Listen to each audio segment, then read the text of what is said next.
दोस्तों नमस्कार। मैं हूं डॉक्टर गोविंद धाकड़ और आपके लिए पशु परिचर के सिलेबस के पार्ट बी के टॉपिक में आज हम पढ़ने वाले हैं गौशाला प्रबंधन। आज जो हम नया टॉपिक स्टार्ट करने वाले हैं उसका नाम है गौशाला प्रबंधन। तो गौशाला प्रबंधन के बारे में पढ़ेंगे। उससे पहले कुछ छोटी बातें अपन डिस्कस कर लेते हैं, चर्चा कर लेते हैं। गौशाला प्रबंधन से संबंधित क्या क्या बातें हमारे को बेसिकली आनी चाहिए। तो सबसे पहले हम बात करेंगे कि गौशाला प्रबंधन कैसे किया जाए, अच्छी तरह से गौशालाओं का संचालन कैसे किया जाए, गौशाला में किस किस तरह के पशुओं को रखा जाता है, साथ के साथ क्या क्या उनमें सुविधाएं होती हैं, किस तरह से आवास का प्रबंधन और उनके चारे पानी की व्यवस्था, उनके हेल्थ केयर की, चिकित्सा की, पानी की व्यवस्था और अन्य जगह से जो नए पशु, आवारा पशु जो भी हैं उनको लाकर वहाँ पे किस तरह से हैंडल किया जाता है, ये सारी बातें इस प्रबंधन में पढ़ेंगे। साथ के साथ इसके अलावा यहाँ पे किस तरह से जो गंदगी होती है या फिर अपशिष्ट पदार्थ निकलते हैं, गोबर मूत्र का प्रबंधन कैसे करते हैं, किस तरह से हमको जीवाणु रहित और कीटाणु रहित वातावरण को बनाना वहाँ पे रखना पड़ता है, जिससे कि कोई भी संक्रामक बीमारी उस गौशाला द्वारा कहीं फैले नहीं और गौशाला के भीतर भी नहीं फैल पाए। तो इन सारी चीज़ ये गौशाला प्रबंधन का पार्ट है और ये बहुत ही अत्यंत महत्वपूर्ण काम है आजकल, क्योंकि गौशाला राजस्थान सरकार द्वारा कहीं ना कहीं किसी तरह से मान्यता प्राप्त रहकर और वहाँ से मान्यता प्राप्त होने के बाद उनको बहुत सारी सरकारी जो राशि है वो मिलती है, जिससे उनका लालन पालन, गायों का लालन पालन किया जाता है। तो आइए दोस्तों, इस टॉपिक को शुरू करने से पहले अपन पढ़ते हैं गौशाला प्रबंधन के बारे में। गौशाला में क्या क्या अपन देखते हैं, तो शुरू करते हैं। गौशाला प्रबंधन आज का जो टॉपिक है उसका नाम है गौशाला प्रबंधन। गौशाला प्रबंधन, गौशाला प्रबंधन ये आज का टॉपिक हमारा रहने वाला है, यानी गौशाला मैनेजमेंट।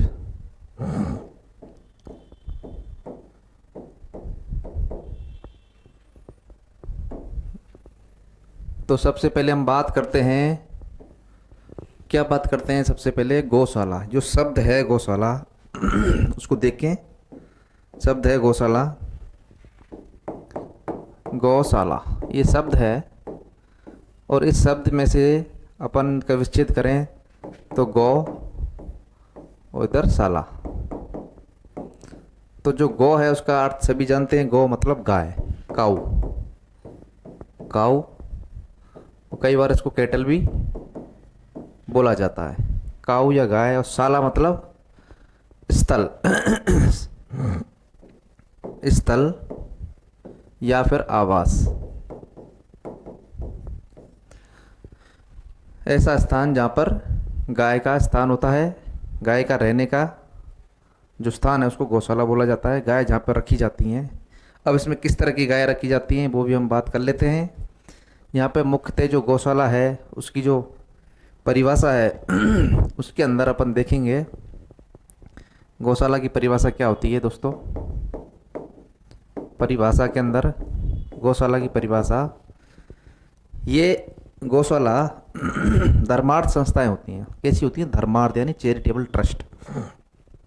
चैरिटी से चलती हैं, सरकार के फंड से चलती हैं, दान से चलती हैं। दान पात्र देखे होंगे गौशाला के नाम पे दान पात्र कई दुकानों पे, कई स्थानों पे रखे रहते हैं, जिससे जो पैसा आता है उससे वो चलती हैं। तो जो गौशाला है वो चैरिटेबल ट्रस्ट है, यानी धर्मार्थ संस्था है।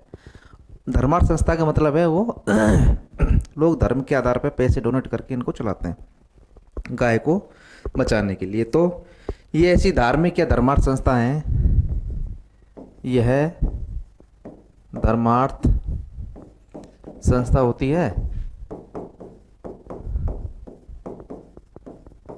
जहाँ गायों को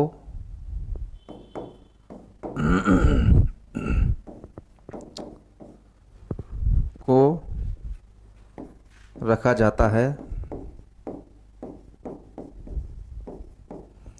अब यहाँ पे जो गायें हैं, इन गायों में दोस्तों क्या क्या चीज़ आने वाली है ये भी ध्यान रख लेना। ये भी गायों में केवल केवल गाय का मतलब, गाय मतलब गाय तो है ही, गाय, बछड़ा बछड़ी, बछड़ी, बैल और सांड। गाय का मतलब यहाँ पे यह है, यानी गाय का मतलब सारे जो गोवंश है, और हम इसको दूसरा शब्द यूज कर सकते हैं, गोवंश। गोवंश जहाँ पर गोवंश को रखा जाता है और उसकी देखभाल, चारा पानी,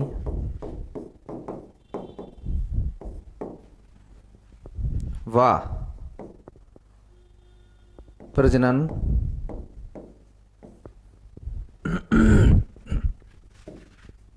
का कार्य किया जाता है, उसको गौशाला बोलते हैं। यहाँ तक बात समझ में आ गई। ऐसी संस्था होती है जहाँ पर गायें या गोवंश को रखा जाता है और गायों को रखने के साथ साथ ही उनका चारा पानी, उनका प्रजनन और उनके स्वास्थ्य की व्यवस्था, देखभाल की जाती है।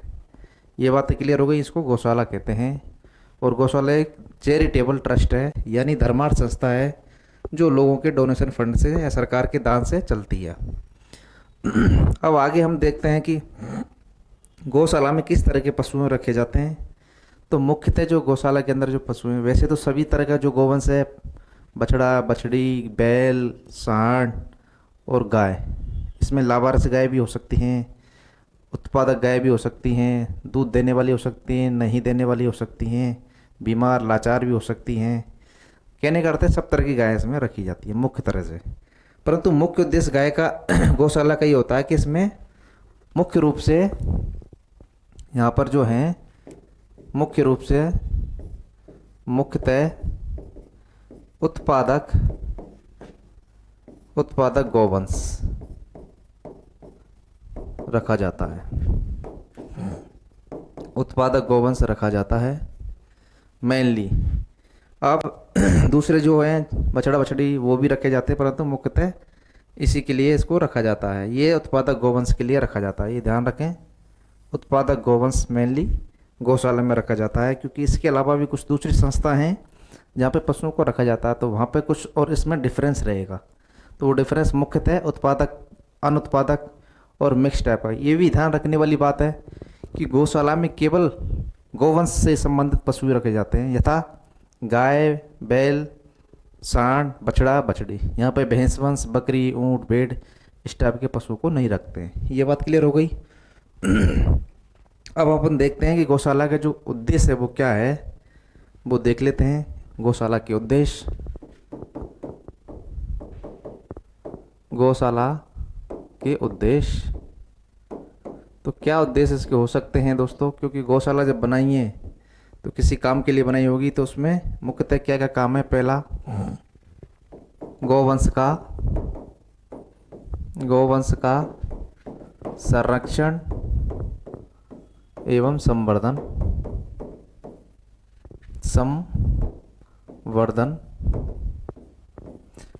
संरक्षण और संवर्धन से मतलब है गायों को बचाना, रक्षा करना, मतलब गायों की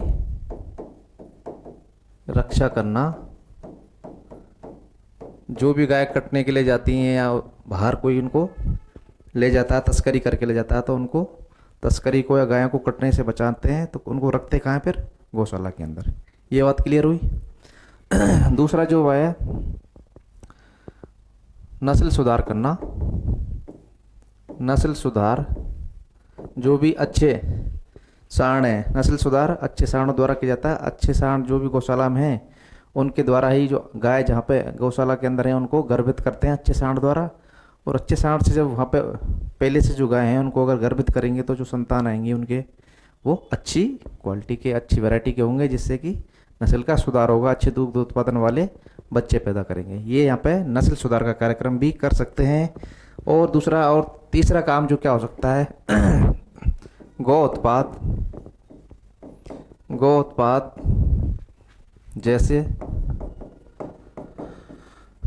दूध, गौमूत्र व गोबर का विपणन या विक्रय।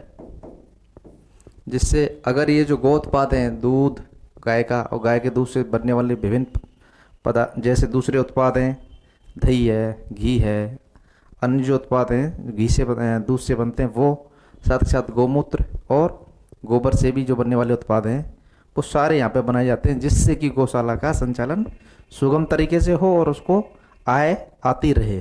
तो ये सारी चीज़ें करेंगे तो हमारी गौशाला का संचालन बहुत ही आसान हो जाएगा।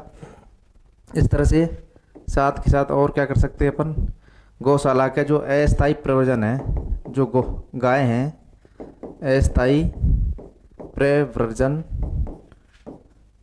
या प्रवास एवं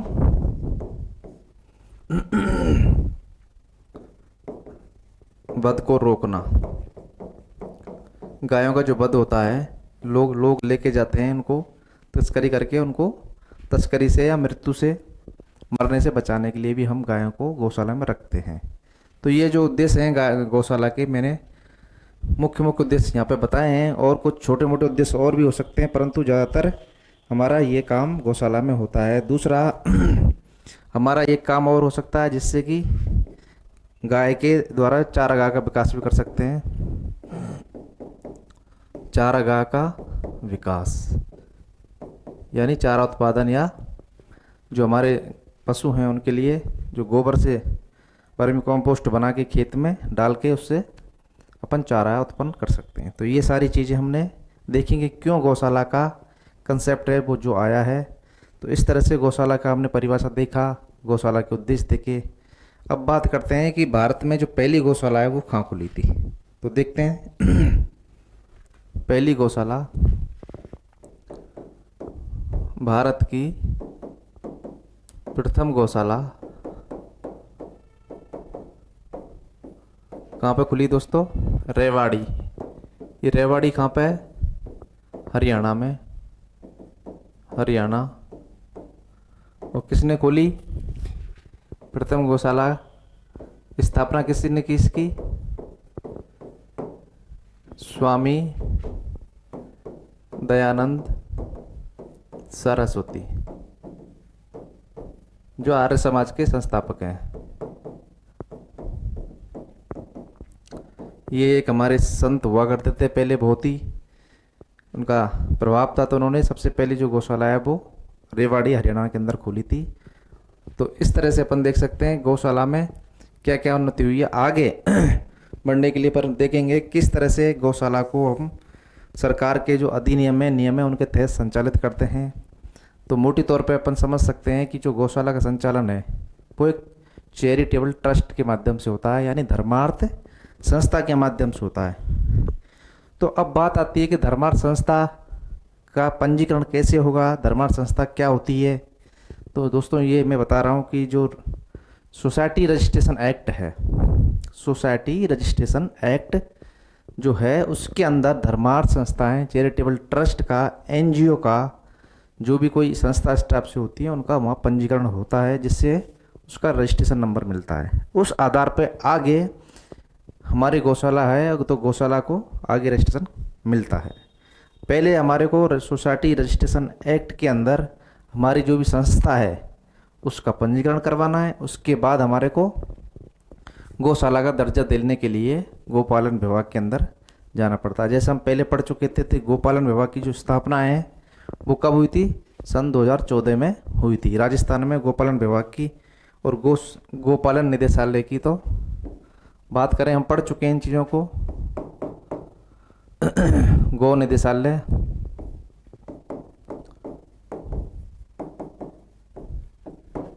जयपुर वर्ष 2013 में स्थापना हुई। और राजस्थान में गोपालन विभाग की स्थापना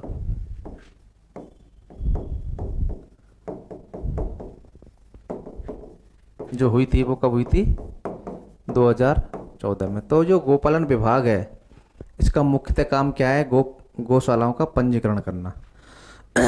इस गोपालन विभाग का कार्य क्या है दोस्तों? गौशाला पंजीकरण का। गौशाला पंजीकरण का काम कौन करता है? गोपालन विभाग। और संस्था जो बनाई है चैरिटेबल संस्था यानी धर्मार्थ संस्था, उसका जो पंजीकरण करता है वो कौन करता है? कोऑपरेटिव सोसाइटी रजिस्ट्रेशन एक्ट के तहत उसका रजिस्ट्रेशन होता है। तो आइए कुछ नियम हैं उनके बारे में अपन चर्चा कर लेते हैं, किस तरह से ये नियम गौशाला संचालन के लिए काम में आते हैं। तो नियम व अधिनियम।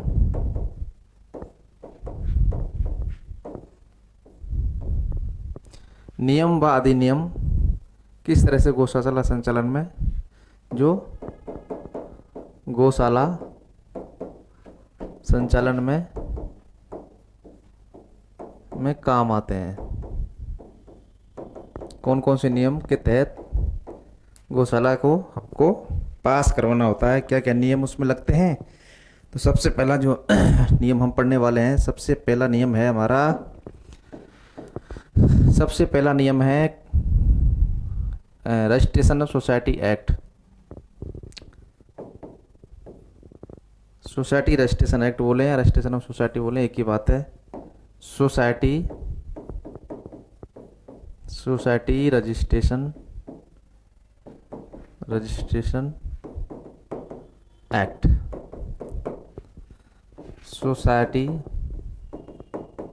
सोसाइटी पंजीकरण अधिनियम, ये बना था दोस्तों 1860 में। कब बना था? 1860 में। और ये कौन सा नियम है? सेंट्रल लॉ है, ये केंद्रीय नियम, यानी सेंट्रल गवर्नमेंट, केंद्र सरकार का है। क्लियर हुई बात? यानी जो पहला जो नियम बना था वो 1860 में बनाया गया था, उसका नाम था सोसाइटी रजिस्ट्रेशन एक्ट और केंद्र सरकार द्वारा बनाया गया था। इसके बाद जो रजिस्ट्रेशन के सोसाइटी रजिस्ट्रेशन एक्ट जो केंद्र सरकार ने बनाया था, उसके बाद यहाँ पे राजस्थान में भी बनाया था, उसका नाम था राजस्थान सोसाइटी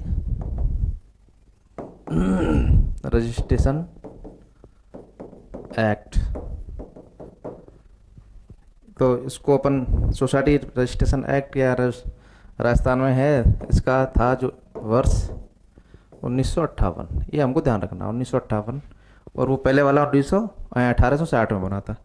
तो 1958 में ये बन गया था। उसके बाद दोस्तों हमारी जो गौशाला एक्ट बना था राजस्थान का, वो गौशाला एक्ट, राजस्थान गौशाला एक्ट, वो बना था 1960 में, इसके 2 वर्ष बाद।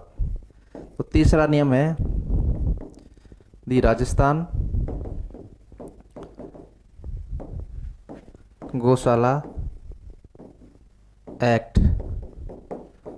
कब बना? 1960 में। उसके बाद जो आगे इस एक्ट के तहत नियम बनाया गया, कौन से एक्ट के तहत? दी राजस्थान गौशाला रूल। ये रूल है, ये एक्ट है, ये ध्यान रखना। ये 1964 को बनाया गया, 4 साल बाद इसके रूल बने थे एक्ट के। तो इस तरह से ये हमने 4 नियम पढ़ लिए। आगे ये जो हम रजिस्ट्रेशन की बात कर रहे हैं, ये रजिस्ट्रेशन पशुपालन विभाग लास्ट में करता है, परंतु उससे पहले प्रक्रिया गुजरनी पड़ती है। वो क्या है? हमारा सोसाइटी रजिस्ट्रेशन एक्ट के तहत किसी भी धर्मार्थ संस्था को हमको उससे मान्यता लेनी पड़ती है, रजिस्ट्रेशन कराना पड़ता है उसका। यहाँ तक क्लियर बात आ गई समझ में? अब देखते हैं कि किस तरह से हम ये रजिस्ट्रेशन एक्ट को लागू करते हैं। चूँकि गौशाला संचालन के लिए हमको बहुत सारी चीज़ों की ज़रूरत पड़ती है। सबसे पहले जो बड़ी चीज़ है वो है दोस्तों ज़मीन की ज़रूरत पड़ती है। तो ज़मीन के लिए हमारा एक नियम है उस ज़मीन का जो नियम बना हुआ है सरकार का, वो है राजस्थान लैंड रिवेन्यू एक्ट 1997, जिसमें लैंड अलॉटमेंट टू गौशाला है, लैंड अलॉटमेंट टू गौशाला, यानी गौशालाओं को जो ज़मीन सरकार देती है वो इस नियम के तहत देती है। तो लैंड अलॉटमेंट टू गौशाला यानी गौशालाओं को ज़मीन का आवंटन करना, तो वो किस नियम के तहत देती है? 1957 का एक नियम था, उसके तहत देती है। और 58 में सोसाइटी रजिस्ट्रेशन एक्ट आ गया था। उसके बाद एक नियम और है, उसको पढ़ लेते हैं अपन। कितने नियम हुए? 5 हो गए। उसके बाद छठा है Rajasthan bovine animal.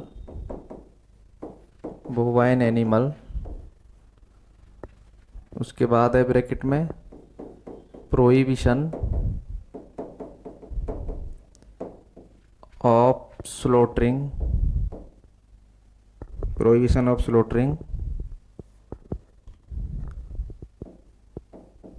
Slaughter and temporary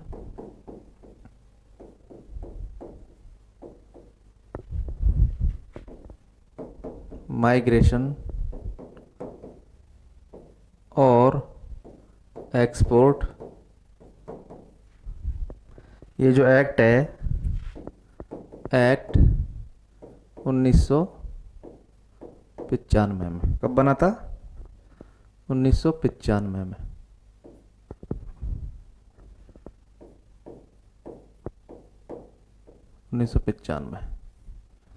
इसका मतलब है राजस्थान गोवंशीय पशु प्रोविजन ऑफ स्लॉटर मतलब वध का प्रतिरोध, प्रोविजन मतलब रोकना, स्लॉटर मतलब वध, और टेम्परेरी यानी अस्थाई, और माइग्रेशन मतलब प्रवास या प्रव्रजन, और एक्सपोर्ट मतलब निर्यात। अधिनियम 1995 में ये नियम बन गया था कि किसी भी जो गोवंश पशु है उसका ना तो कोई स्लॉटर होगा, या उसको काटा नहीं जाएगा, वध नहीं किया जाएगा, और उसको नहीं कहीं बाहर लिया जाएगा। किसके लिए? वध के पर्पज से, मारने के लिए, काटने के लिए, यानी बूचड़ खाने में उसको किसी भी तरह से हम जाने नहीं देंगे। इस तरह से ये कुछ नियम बनाए गए थे, और इन नियमों के तहत जो गौशाला है वो उसका संचालन किया जाता है। अब उसके बाद दोस्तों अपन आते हैं मेनली हमारा जो गौ संवर्धन, जो गौशाला चलती है। अब यहाँ पे क्या होता है, गौशालाओं को ज़मीन सरकार ने दे दी, गौशाला में पशु आने लग गए, और पशु जब आते हैं गौशाला में तो उनको रख रखाव के लिए हमको पैसे की ज़रूरत पड़ती है। तो गौशाला मुक्त धर्मार्थ ट्रस्ट हैं, उनको कहीं ना कहीं से डोनेशन मिलता रहता है, फिर भी उनसे पूर्ति नहीं होती है, क्योंकि आजकल सारी चीज़ें महंगी हैं, चारा बहुत महंगा है, तो सरकार उनको पैसा देती है डायरेक्ट रूप से। तो आजकल जो एक फंड बना रखा है सरकार ने, उसका नाम है राजस्थान गौ संरक्षण एवं संवर्धन निधि। तो उस निधि के तहत जो पैसा इकट्ठा होता है, टैक्स लगाती है गवर्नमेंट, उस टैक्स का जो पैसा इकट्ठा होता है उस पैसे को गौशालाओं को देती है, जिससे गौशालाओं का सफल संचालन हो सके। तो इस तरह से अपन आगे बढ़ते हैं। 7 नंबर है राजस्थान गौ संवर्धन, गौ संरक्षण, गौ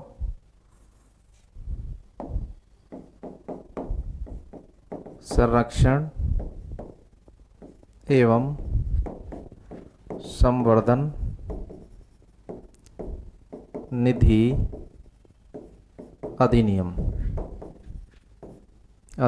निधि मतलब फंड, पैसा। ये है दोस्तों 2016 के अंदर। तो ये सारी चीज़ें हमने देखी हैं किस तरह से गौशाला संचालन के लिए हमको ये काम में ये नियम आते हैं। तो अब सबसे बड़ी जो बात है, सबसे पहले हमने देखा कि एक नियम था कि जो 1860 का नियम था सोसाइटी रजिस्ट्रेशन एक्ट का, उसके तहत कोई भी गौशाला अगर पंजीकृत है तो उसको आगे गौशाला का दर्जा दिया जाएगा, सोसाइटी रजिस्ट्रेशन एक्ट में दर्ज है तो, और उसको ज़मीन अलॉट की जाएगी। तो हम बात कर लेते हैं पहला इसकी उपयोगिता क्या है, इन नियमों की उपयोगिता। उपयोगिता में देखते हैं पहला, तो जो लैंड जमीन आवंटन, तो जमीन का आवंटन, क्योंकि गौशाला चलाने के लिए हमको जमीन चाहिए, तो जमीन का आवंटन कब होगा? जो लैंड रेवेन्यू एक्ट है 1957 का, उसके तहत आवंटन होगा। पर किसको आवंटन होगा, उसके लिए न्यूनतम योग्यता है। तो ऐसी संस्था जिसके पास कम से कम 50 पशु हों, साथ के साथ वो 1860 का जो रजिस्ट्रेशन एक्ट है उसमें पंजीकृत हो। तो किसको आवंटन होता है ज़मीन का, किस नियम के तहत? 1957 का जो एक्ट है, 1957 के अधिनियम के तहत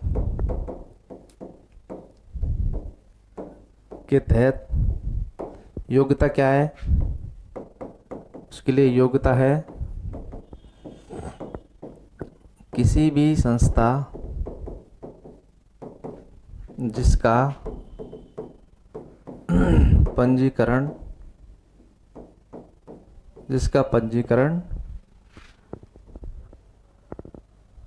सोसाइटी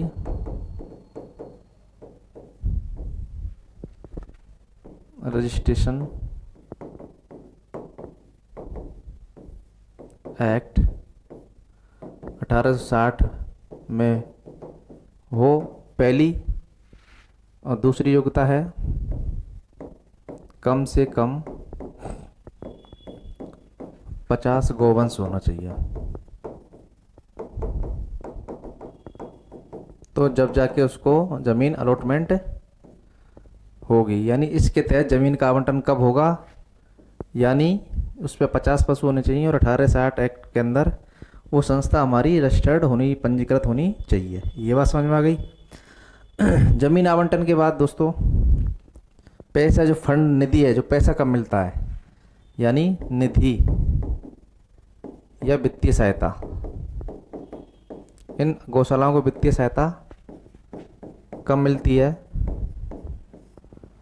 वित्तीय सहायता पहले ज़मीन मिलेगी, उसके बाद पैसा भी चाहिए चलाने के लिए। तो वित्तीय सहायता के लिए जो नियम कौन सा लगता है? संरक्षण और संवर्धन नियम के तहत। कौन सा? संरक्षण व संवर्धन निधि एक्ट, कौन सा? 2016 का नियम के तहत पैसे कम मिलेंगे जब कोई भी संस्था, इसके लिए योग्यता देख लेते हैं। कोई भी संस्था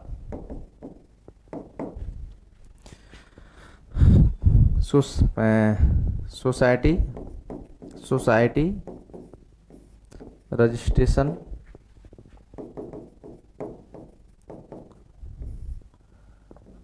एक्ट 1860, या फिर उसके बाद 1860 के बाद हमारा दूसरा नियम भी आ गया, या राजस्थान का आ गया। ये तो सेंट्रल का था, तो राजस्थान का जो एक्ट आया था वो कब आया था? 1958 में। या राजस्थान सोसाइटी रजिस्ट्रेशन एक्ट 1958 के तहत पंजीकृत हो, और कम से कम उसके पास कितने एनिमल? कम से कम 100 गोवंश होने चाहिए। जमीन के लिए 50 गोवंश, और निधि आवंटन करने के लिए 2016 के नियम के तहत कितने? 100 एनिमल चाहिए, उसके अंदर 100 गोवंश चाहिए। तो इस तरह से दो चीज़ें हमने इस नियमों को देखा, किस तरह से हम ये नियम लागू कर पाते हैं। और जो भी लास्ट में पंजीकरण होता है वो गोपालन विभाग द्वारा होता है। कब? जब कोई भी संस्था, धर्मार्थ संस्था अपना पंजीकरण सोसाइटी रजिस्ट्रेशन एक्ट के 1860 या फिर 1958 का जो राजस्थान का सोसाइटी रजिस्ट्रेशन एक्ट है उसमें पंजीकृत हो जाएगी, तब उसके बाद उसका फाइनली गौशाला का दर्जा, गौशाला का रजिस्ट्रेशन, गौशाला का पंजीकरण गोपालन विभाग राजस्थान सरकार द्वारा दिया जाता है। किन किन कंडीशंस पे? ये कंडीशन हमने देख ली कि उसको ज़मीन लेनी है, तो ज़मीन के लिए 1957 के नियम के तहत उसको अप्लाई करना पड़ता है, और जब उसके बाद ज़मीन मिल जाती है तो फिर उसको आगे गौशाला का दर्जा देने के लिए हमारे पास गोपालन विभाग में अप्लाई करना पड़ता है, जो आजकल ऑनलाइन बना रखा है सरकार ने। ऑनलाइन वेब लिंक के जरिए कोई भी गौशाला अपना दर्ज करा सकती है, रजिस्ट्रेशन ले सकती है और गौशाला का दर्जा प्राप्त कर सकती है। ये सारी कवायद इसलिए की जाती है क्योंकि उन गौशालाओं को संचालन के लिए सरकार से निधि या फिर जो पैसा है, वित्तीय सहायता है, वो मिल सके। तो इस तरह से हमने ये देखे कि ये नियम किस तरह से काम में हमारे आते हैं। इसके बाद गौशाला का जो हमने कंसेप्ट देखा, इसके साथ ही हम देख पाएंगे कि एक दूसरा जो कंसेप्ट है वो है गौ सदन और पिंजरापोल और कांजी हाउस। तो दोस्तों यहाँ पे जो छोटी सी एक डिफरेंस इनके अंदर है, पर बहुत सारी बार गलती हमसे हो जाती है, क्लियरली हमको नहीं पता रहता है कि किस तरह से गौशाला काम करती है, किस तरह से गौ सदन या फिर किस तरह से पिंजरापोल या कांजी हाउस हमारे काम करते हैं। तो आइए देखते हैं किस तरह से इनमें अंतर है। आए देखें। एक होता है दोस्तों गौशाला, जो हम अभी वर्तमान में पढ़ रहे हैं। दूसरा होता है गौ सदन। गौ सदन,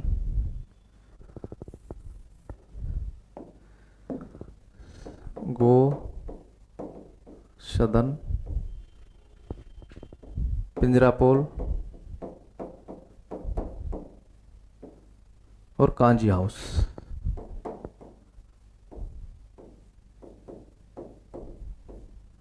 ये हमारे कुछ संस्थाएं हैं जिनके बारे में हमें देखते हैं। आइए, तो गौशाला का जो मेन उद्देश्य है उसमें क्या होते हैं? उत्पादक गौवंश। उत्पादक गौवंश यथा गाय, बैल, सांड, बछड़ा, बछड़ी, और यहाँ सब उत्पादकता से संबंधित काम होता है। उत्पादक गौवंश। गौ सदन में दोस्तों क्या होता है? अनुत्पादक, यानी लाचार,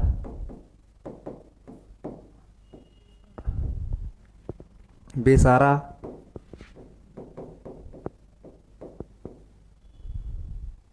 बूढ़े और निराश्रित गोवंश। कैसे? जो उत्पादक नहीं होते हैं, या उनको बोलें एक लाइन में अनात्पादक,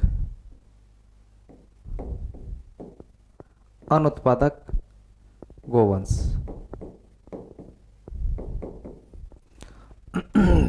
गोवंश ही होगा, परंतु यहाँ पे कैसा गोवंश होगा? अनुत्पादक गोवंश होगा, जो उत्पादन नहीं देता, दूध नहीं देता है। वो गोवंश या लाचार, जो भी हमारे को स्ट्रे होते हैं, आवारा होते हैं, सड़कों पे घूमते फिरते हैं, या फिर जिनको कोई भी किसान या पशुपालक छोड़ देता है, तो उनको गौ सदन में हम रख सकते हैं। तो इस तरह से ये मुख्यतः इनका काम है। जो गौशाला है उसका काम हमने देखा, उसके बाद गौ सदन का देख लिया, और पिंजरापोल का देखना है, और कांजी हाउस का भी देखना। अब जो गौ सदन है, गौ सदन बनाए गए थे पहले शुरुआत में, एक सरदार दत्तार सिंह थे, उनकी एक कमेटी थी। उन्होंने 1947 की जो उन्होंने रिकमेंडेशंस दी, उस आधार पर गौ सदन का निर्माण हुआ था। तो गौ सदन एक्चुअली जहाँ पे भी सुदूर जगह होती है, जंगल टाइप का होता है, चारागाह होता है, या गोचर भूमि होती है, वहाँ पे ये गौ सदन बनाए जाते थे, जो आवारा, लावारिस, निराश्रित पशुधन गोवंश को रखने के लिए होता था। इसका मुख्य उद्देश्य क्या होता था? उत्पादन लेना नहीं होता था। इसका लक्ष्य होता था कि जो गोवंश है उसको एक नेचुरल डेथ मिले, यानी उसको प्राकृतिक मृत्यु उसकी हो, वो ऐसे ही रोड एक्सीडेंट में नहीं मरे, ऐसे ही उसको कोई काटे नहीं। तो उन सब चीज़ों को ध्यान में रखते हुए, दूसरा एक तो बात हुई है, दूसरा चारा जो हमारा है उसको बचाया जा सके। जो हमको पता है कि आज की डेट में चारा कितना महंगा है, तो चारे पे बहुत दबाव है, क्योंकि अगर इस तरह से आवारा पशुओं को चारा खाएंगे तो जो हमारे मुख्य पशु हैं, उत्पादन देने वाले पशु हैं, उनके लिए चारा ही नहीं बचेगा। तो उन चीज़ों को सोचते हुए गौसदन का कंसेप्ट आया गया था।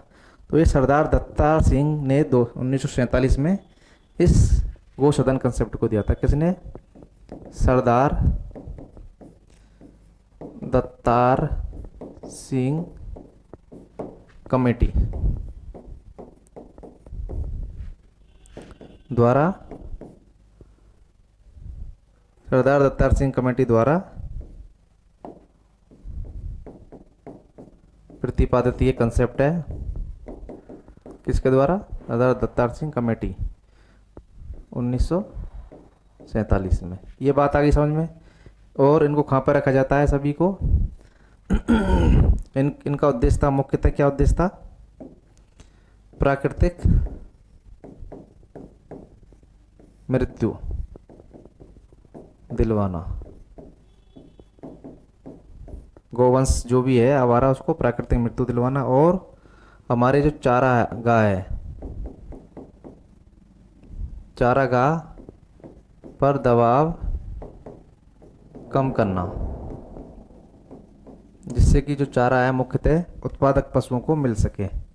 ये केवल किस पे जीवित रहें? जंगल के चारागाह पे। इसके अलावा बेकार या अनुपयोगी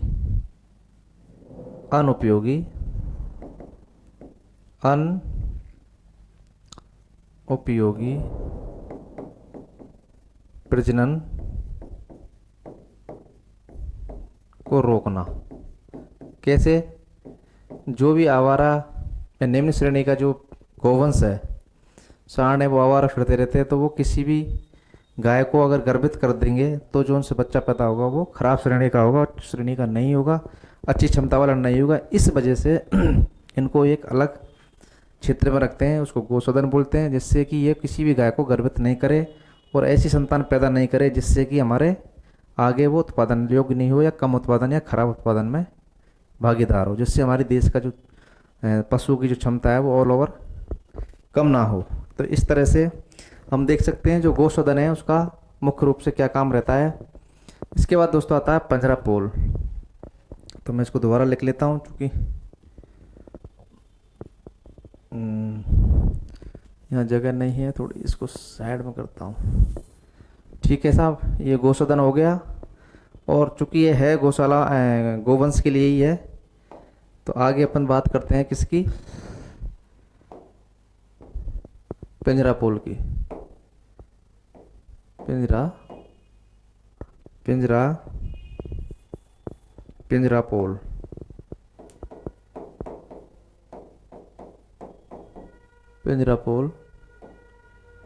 पिंजरा पोल। तो पिंजरा पोल की बात करेंगे दोस्तों। यहाँ पे जो पशु हैं वो सभी तरह के पशु हो सकते हैं, गोवंश के साथ साथ सभी तरह के पशु हो सकते हैं। सभी तरह के पशु धन हो सकते हैं, जिसमें गाय के अलावा गाय भी हो सकती है, भैंस भी हो सकती है, और अन्य भी हो सकते हैं, अन्य सभी पशु।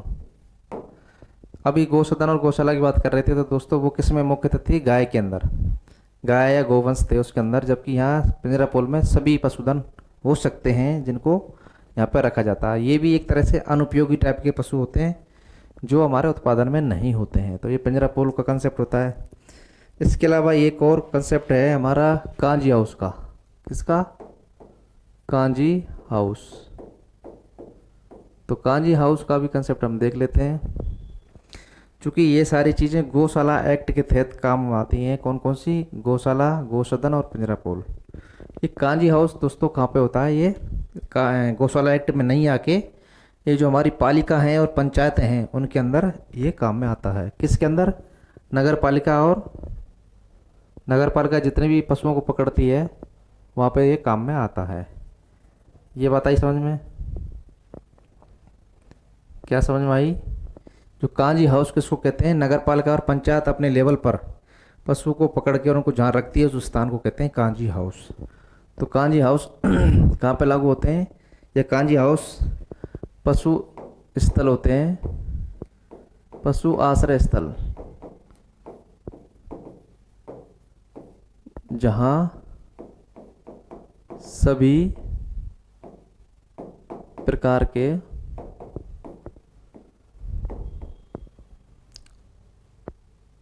निराश्रित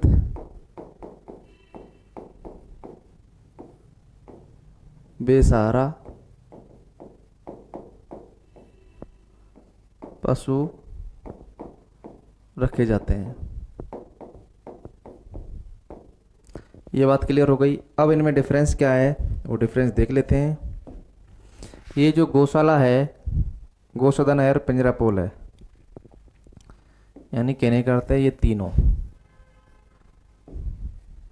ये तीनों किसके तहत पंजीकृत रहते हैं? इनका पंजीकरण होता है, इनका पंजीकरण, इनका संचालन या पंजीकरण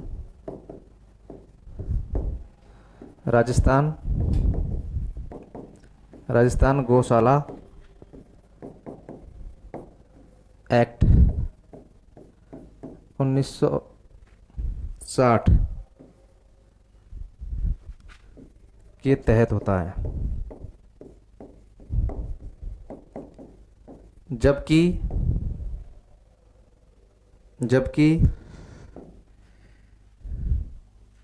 जबकि कांजी हाउस का संचालन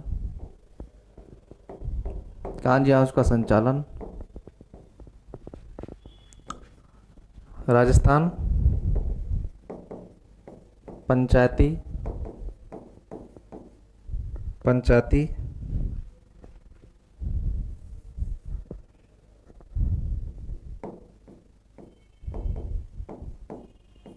पंचायती राज अधिनियम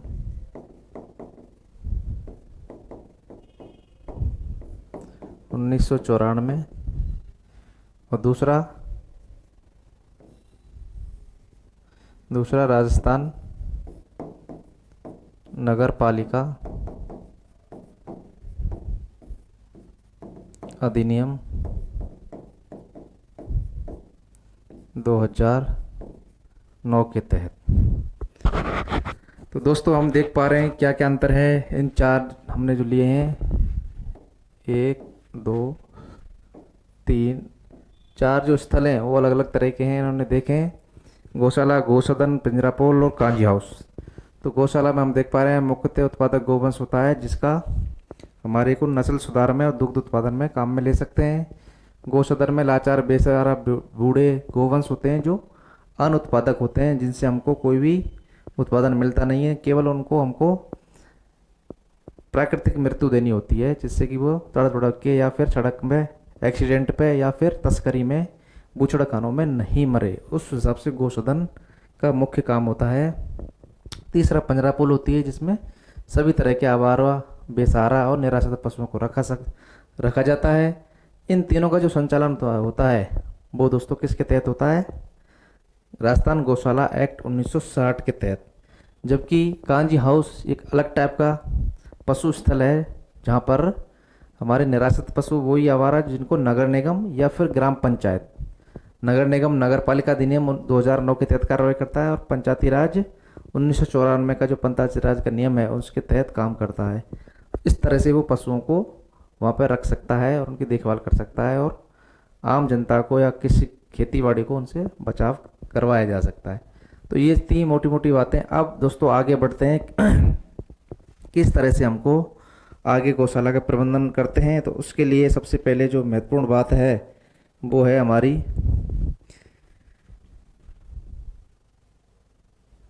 लैंड रिक्वायरमेंट की। किसकी? जमीन की आवश्यकता। गौशाला के लिए जमीन की आवश्यकता।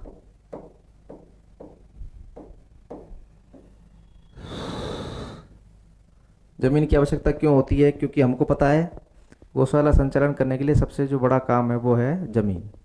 जमीन मिल जाएगी, या जमीन कितनी चाहिए, कहाँ पे चाहिए, कैसा वातावरण होना चाहिए, गौशाला का कोई निर्माण कर रहा है तो उसके लिए हमको सारे तथ्य अपने दिमाग में ध्यान रखने पड़ते हैं। फिर गौशाला का निर्माण किया जाता है और उस ज़मीन की लोकेशन को सेलेक्ट किया जाता है। तो ज़मीन निर्माण हमने देखा कि ज़मीन सरकार अलॉट करती है, सरकार भी अलॉट करती है, खुद की भी हो सकती है। तो सरकार अलॉट करती है तो अलग बात है, परंतु खुद जब सेलेक्ट करें तो उसको सेलेक्ट करने के लिए हमारे पास दिमाग में एक चीज़ें होनी चाहिए कि जो ज़मीन है उसमें क्या क्या चीज़ें ऐसी होनी चाहिए जिनकी हम पहले दिमाग में होना चाहिए। जब भी कोई प्लॉट लेते हैं हमारे दिमाग में होता है कि प्लॉट कहाँ लेना है। इस हिसाब से गौशाला के संचालन के लिए भी हमको जो ज़मीन है उसका चयन करना है, वो किस तरह से करना है। तो सबसे पहले हमको पता है ज़मीन किस तरह के लिए चाहिए कि दो दो कामों के लिए मुख्यतः चाहिए। पहला तो एक तो आवास बनेगा पशुओं का ज़मीन पे, और दूसरा खेती करने के लिए चाहिए जिससे कि चारा उत्पादन किया जा सके। जो पशु रखे जाएंगे बाड़ों में, शेड्स के अंदर, आवास के अंदर, उन पशुओं के चारे के लिए हमारे को चारागाह या खेती के लिए एग्रीकल्चर लैंड भी साथ में चाहिए। इन दोनों चीज़ों को ध्यान रखना है। इसी को देखते हुए विचार करना है कि जो ज़मीन है ऐसी जगह होनी चाहिए सबसे पहले तो कि जहाँ पे पानी का भराव नहीं हो, जल भराव नहीं हो, वाटर लॉगिंग कंडीशन नहीं हो, बरसात में पानी इकट्ठा नहीं हो जिससे गाय की मृत्यु होती है ज़्यादा, कीचड़ बनता है, गंदगी फैलती है, बीमारियाँ फैलती हैं। इस टाइप की ज़मीन नहीं होनी चाहिए। थोड़ी ऊंची होनी चाहिए, जो भी नॉर्मल लेवल से थोड़ी ऊंचाई होनी चाहिए, एलिवेशन होना चाहिए। साथ के साथ ज़मीन उपजाऊ भी होनी चाहिए अगर हो सके तो, और पानी की वहाँ समुचित व्यवस्था होनी चाहिए पीने के पानी की, क्योंकि पशुओं के लिए 24 घंटे निर्बाध पानी की आपूर्ति होना बहुत ज़रूरी है, और चारा भी उस पानी से उगाया जा सके। तो इस टाइप से हमारे को ये चीज़ें दिमाग में रखनी है। तो कौन कौन से हो? दूसरा, ज़मीन बिल्कुल स्वच्छ वातावरण में हो, जिस जहाँ पे कोई भी हमारा जो प्रदूषण है वो नहीं होना चाहिए। तो ज़मीन की आवश्यकता में हम देखते हैं कौन कौन सा होना चाहिए। जल भराव की स्थिति नहीं होनी चाहिए।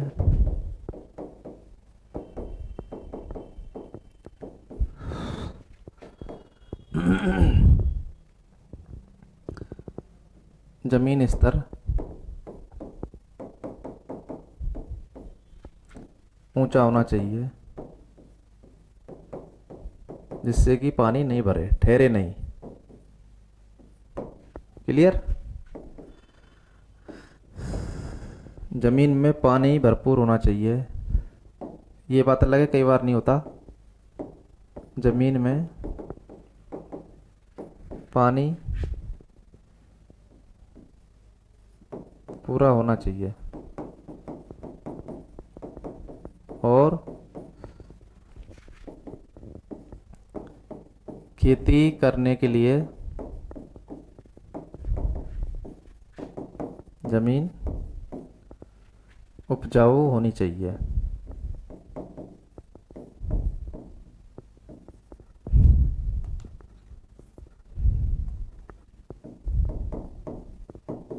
होनी चाहिए, उपजाऊ जमीन होनी चाहिए खेती के लिए, साथ के साथ और वातावरण स्वच्छ होना चाहिए। स्वच्छ स्वच्छ होना चाहिए, वातावरण स्वच्छ होना चाहिए, यानी प्रदूषण मुक्त।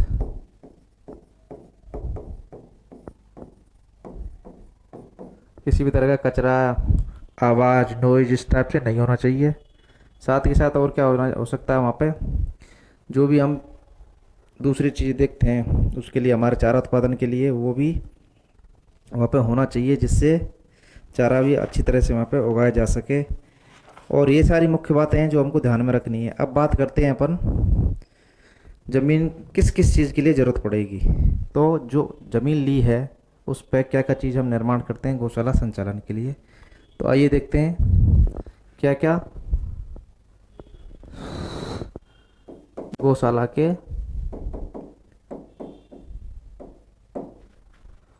भाग या फिर इनके अलग अलग सेक्शंस, अलग अलग सेक्शंस। क्या क्या सेक्शन होता है? पहला, सबसे पहला होता है गौशाला आवास। गौशाला का आवास जो इस ज़मीन पे बनाया जाएगा। दूसरा होता है चारा गोदाम, जहाँ चारा दाना रखा जाएगा जिससे पशुओं को। तीसरा होता है हमारा पशु चिकित्सा कक्ष, पशु चिकित्सा, पशु चिकित्सालय भी बोल सकते हैं, पशु चिकित्सा कक्ष भी बोल सकते हैं। उसके बाद होगा हमारा खेती की ज़मीन, खेती योग्य भूमि जिससे हमको चारा उत्पन्न हो सके। फिर है गोबर निस्तारण के लिए जगह।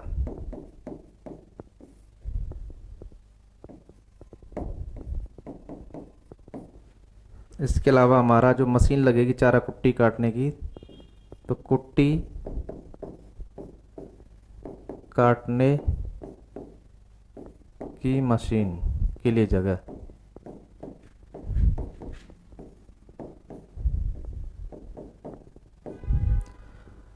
इसके अलावा हमको जो सारा सामान वगैरह रखते हैं हम, उसके लिए हमारे पास स्टोर भी होना चाहिए।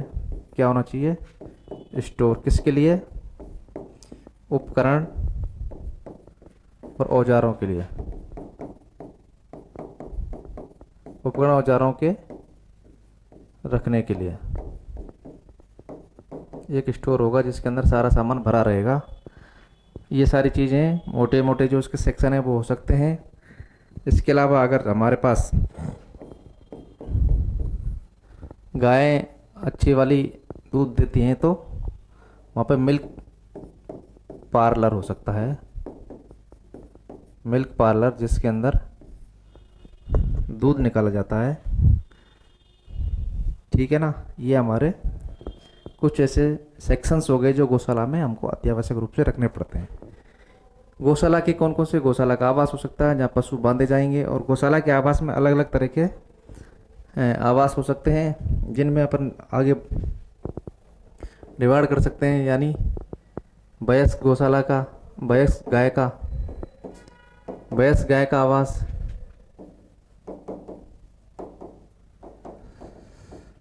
प्रसूता गाय का जो बच्चा देने वाली गाय। इसके अलावा हमारा सांडों का अलग,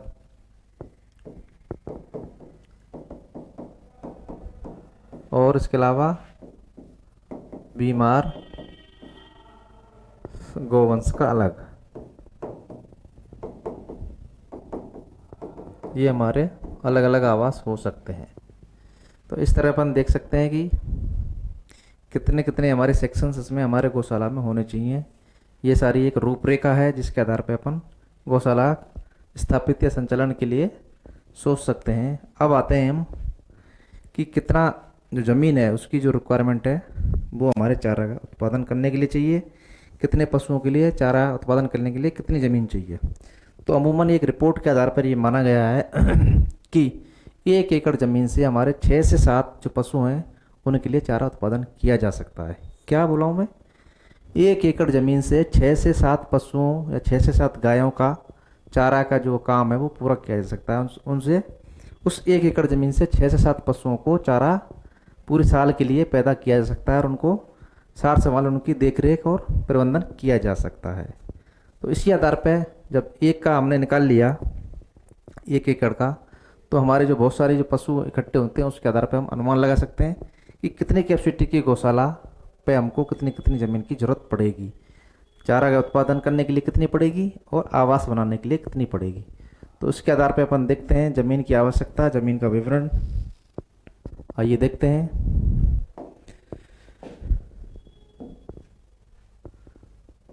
एक पॉइंट है नोट, इसके अंदर क्या है? 1 एकड़ 6 से 7 गायों के चारे की पूर्ति के लिए 1 एकड़ जमीन की जरूरत पड़ती है। कितना? यहाँ ध्यान रखें,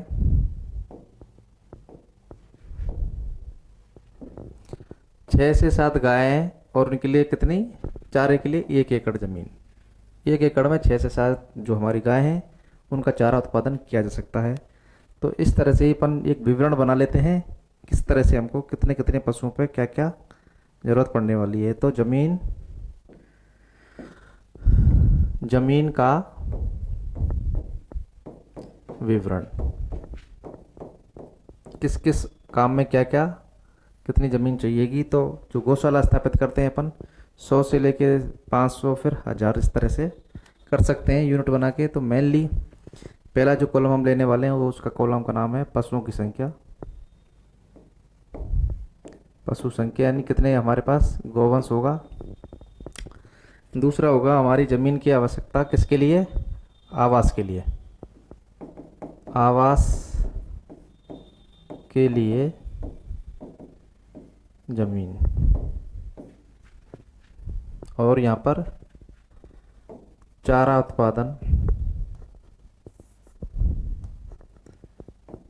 चारा उत्पादन के लिए ज़मीन।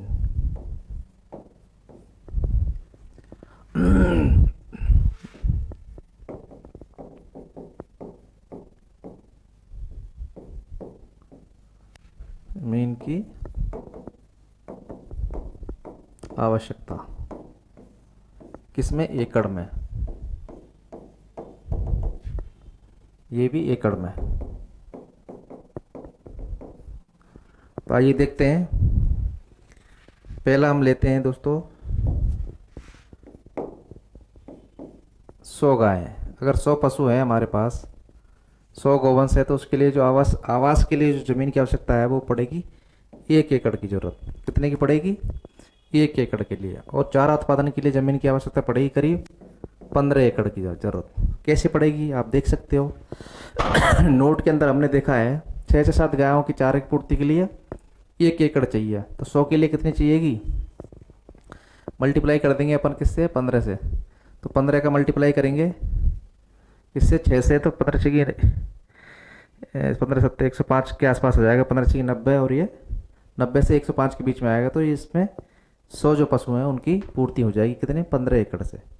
तो इस तरह से हम कह सकते हैं कि जो 100 पशु हैं उसके लिए हमारी ज़रूरत कितनी पड़ेगी, 15 एकड़ चारा उत्पादन के लिए, और आवास के लिए 1 एकड़। दूसरा, अगर अपन 500 पशु ले लेते हैं, 500 गौवंश ले लेते हैं किसी गौशाला बनाने के लिए, तो आवास के लिए ज़रूरत पड़ेगी कितनी, इसका 5 गुना कर लो सीधा। 100 के लिए 1 है तो 500 के लिए 5 एकड़, परंतु थोड़ा कम भी चलता है तो 4.5 एकड़ की ज़रूरत पड़ेगी। ऐसे ही यहाँ पे 5 गुना हुआ है तो 5 गुना कितना हो गया यहाँ पे, 75 एकड़।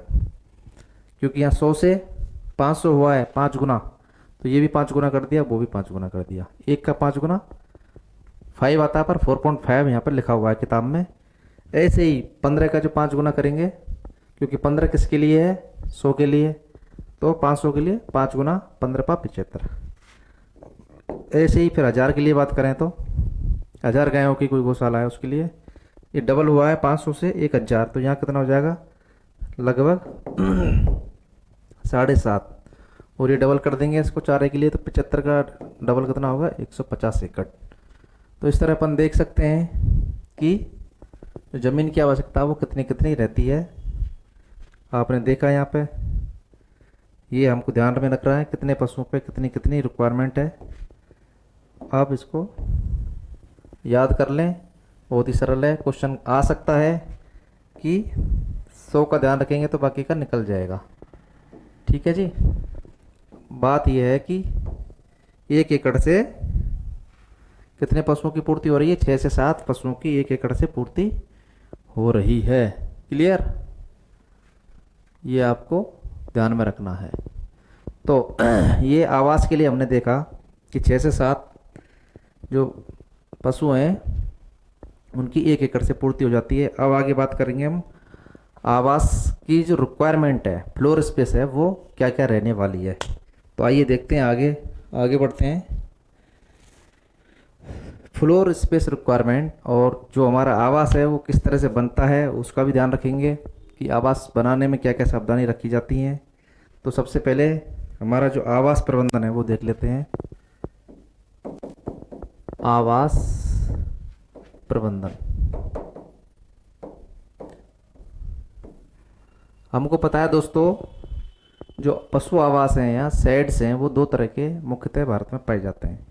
एक तो बंद आवास प्रणाली होती है, दूसरी खुली आवास प्रणाली होती है। तो बंद आवास प्रणाली में पूरा पैक होता है, पूरा शेड पैक होता है चारों तरफ से, उसके अंदर एनिमल रहता है एनी टाइम, उसी में ही बंधा रहता है, दूध भी बंधा हुआ देता है, चारा भी बंधा हुआ खाता है और सारे काम बंधे हुए करता है, वो खुला नहीं रहता है। जबकि दूसरी तरह का एक होता है खुला आवास पद्धति, उसमें पशु केवल दूध के टाइम पे या फिर कोई बीमार हो गया तो उसके टाइम पे ही उसको बांधा जाता है, नहीं बाकी रेस्ट ऑफ टाइम दिन रात वो खुला घूमता रहता है। इस तरह का आवास पद्धति होती है, उसको बोलते हैं खुला आवास पद्धति या लूज हाउसिंग सिस्टम। तो मैं बात करने वाला हूँ आवास प्रबंधन में दो तरह की जो पद्धति है। पहली पद्धति बंद आवास पद्धति और दूसरी है हमारी बंद आवास को अपन कन्वेंशनल भी बोलते हैं, कन्वेंशनल या फिर क्लोज हाउस हाउसिंग। दूसरा लूज हाउसिंग या ओपन हाउसिंग। दूसरा खुला आवास पद्धति, जिसके अंदर इसको बोलते हैं लूज हाउसिंग, लूज या ओपन हाउसिंग। क्लियर? ये हमारी दो तरह की पद्धति होती हैं जिनके अंदर हम पशु आवास का निर्माण करते हैं। तो यहाँ देखने वाली बात है दोस्तों, इसमें क्या होता है, पशु हमेशा बंधे रहते हैं। बंधे किससे रहते हैं? जो गले में चेन होती है, गले में सांकल होती है, सांकल से उससे बंधे रहते हैं। ये खर्चीला ज़्यादा है, इस पर ज़्यादा बजट लगाना पड़ता है क्योंकि चारों तरफ से निर्माण कराना पड़ता है। इसके अलावा इसमें वैसे तो ये खर्चीला तो कुछ फ़ायदे भी हैं। फ़ायदे क्या हैं इसमें? विपरीत मौसम से, सर्दी से और गर्म हवाओं से बचाता है। विपरीत मौसम में फायदेमंद होता है।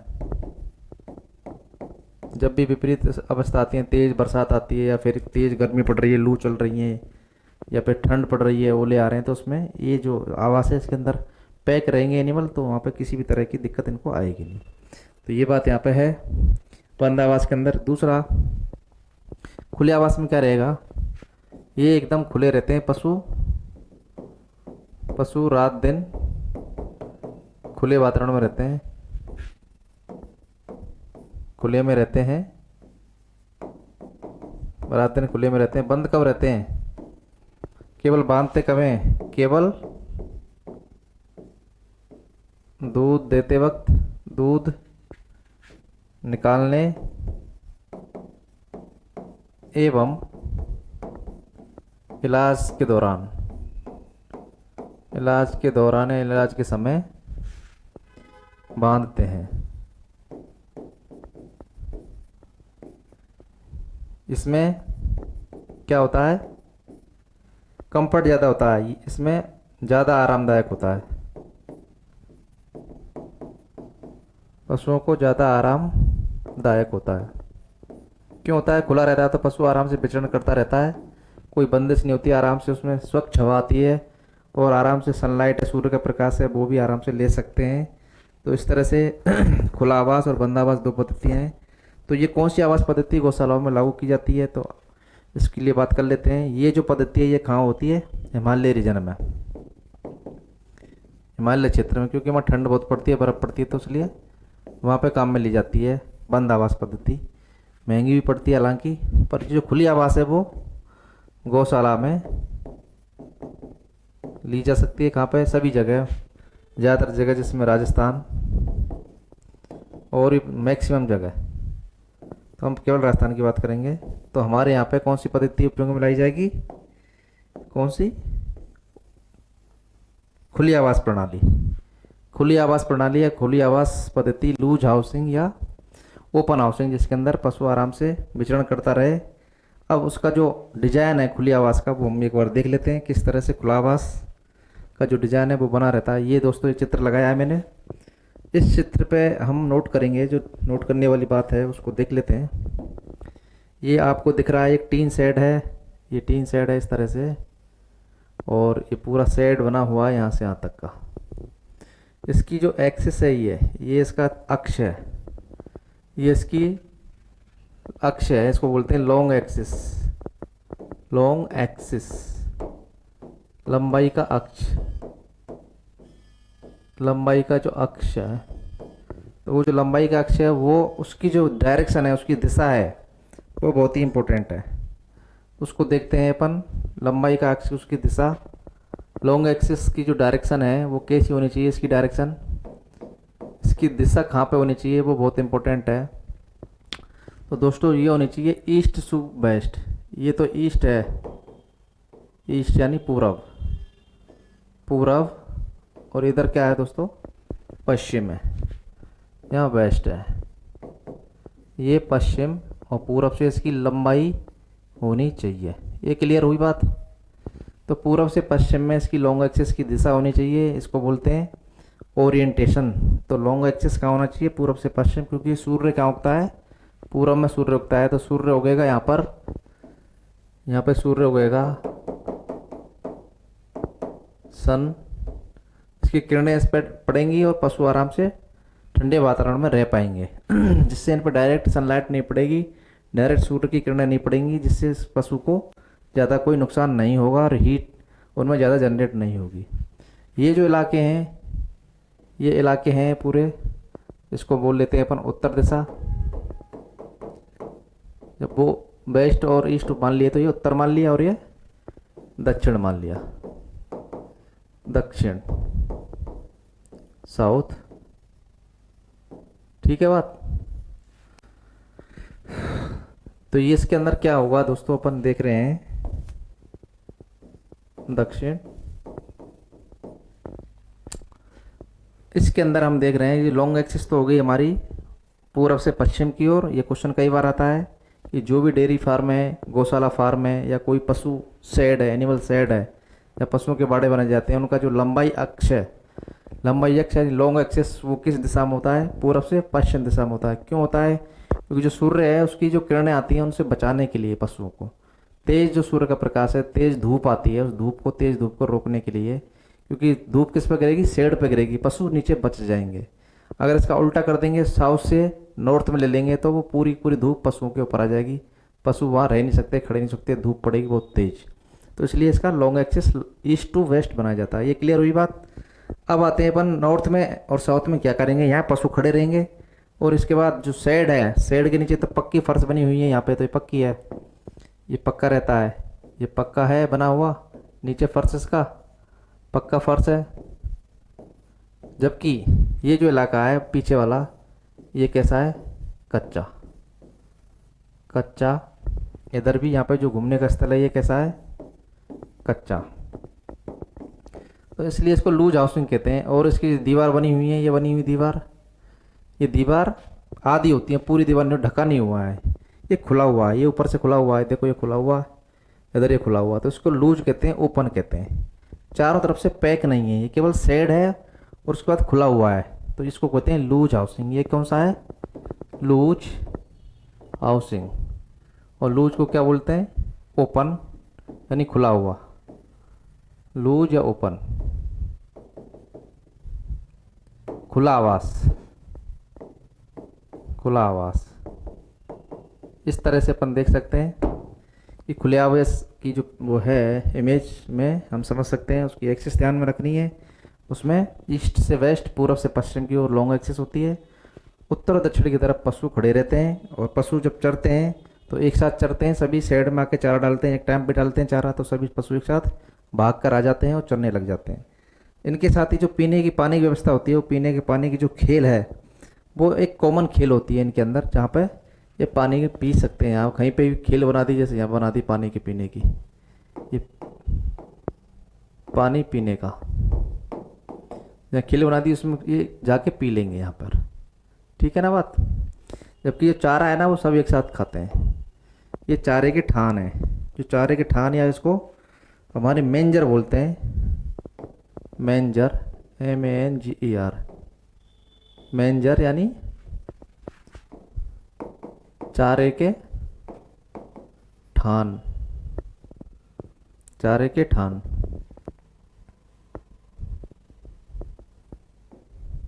के ठान, चारे के ठान और पानी के पीने की खेल,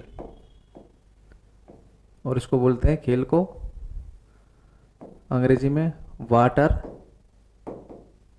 ट्रफ, TROUGH, वाटर ट्रफ या टैंक, टैंक भी कई बार आ जाता है लिखा हुआ, तो ये ध्यान रखना इसको। और चारे की ठान को बोलते हैं मेंजर, मेंजर, जिसमें ये मेंजर बोलते हैं इसको, ये दिख रहा है जिसमें चारा डालते हैं, ये मेंजर होता है। और पानी की खेल यहाँ पर अलग से होती है, इधर भी हो सकती है, यहाँ पे भी हो सकती है, यहाँ पे हो सकती है, जिसमें सारे पशु चरने के बाद पानी पी के आ सकते हैं।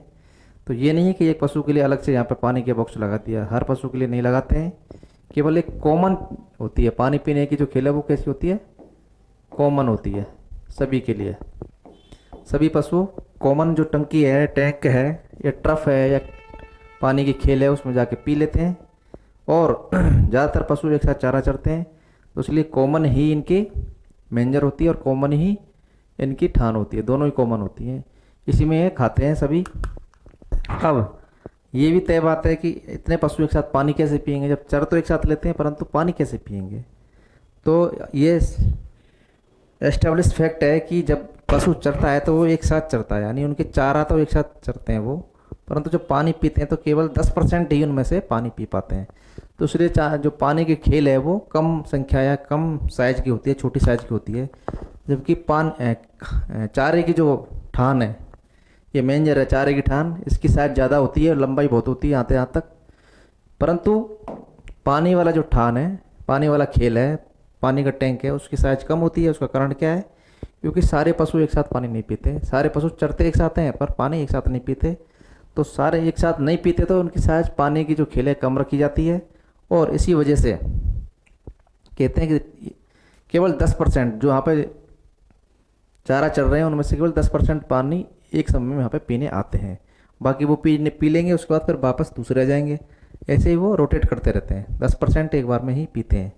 100 यहाँ मान के चलो पशु यहाँ पे चारा चल रहे हैं 100, तो 100 में से केवल 10 ही पानी पीने जाएंगे एक बार में, फिर 10 लौट के जाएंगे, फिर 10 चल जाएंगे।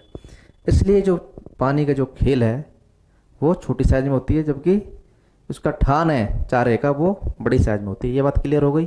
ये लूज हाउसिंग की बात की है, इसमें हमारे को देख रहे हैं चारों तरफ से खुला हुआ है, इसमें हवा भी खूब आराम से आती है, सनलाइट भी आराम से जाएगी, जिससे कि यहाँ सूख जाएगा कीचड़ वगैरह जो भी होगा वो सूर्य के प्रकाश से सूख जाएगा, हवा आराम पार जाएगी, जिससे क्रॉस वेंटिलेशन हो जाएगा, कोई भी कंजेशन नहीं होगा, कोई भी गंदगी या विषैली जो हमारी गंध है वो कोई भी दुर्गंध यहाँ पर पैदा नहीं हो पाएगी, और जो भी कीचड़ वगैरह वो भी नहीं हो पाएगा, और आराम से यहाँ पे इनका मैनेजमेंट हो जाएगा। पशु भी स्वस्थ रहेंगे, उनको फ्री घूमने के लिए मिलेगा, और रिलैक्स और कंफर्ट तरीके से वो रह सकते हैं। कोई भी पशु यहाँ पे स्ट्रेस में या प्रॉब्लम में नहीं रह सकता, तो आराम से रह सकता है। ये हमारी लूज हाउसिंग सिस्टम है। तो अब आते हैं इसके लिए क्या हमारे को फ्लोर स्पेस की रिक्वायरमेंट होती है, वो एक बार देख लेते हैं। तो आइए आगे बढ़ते हैं।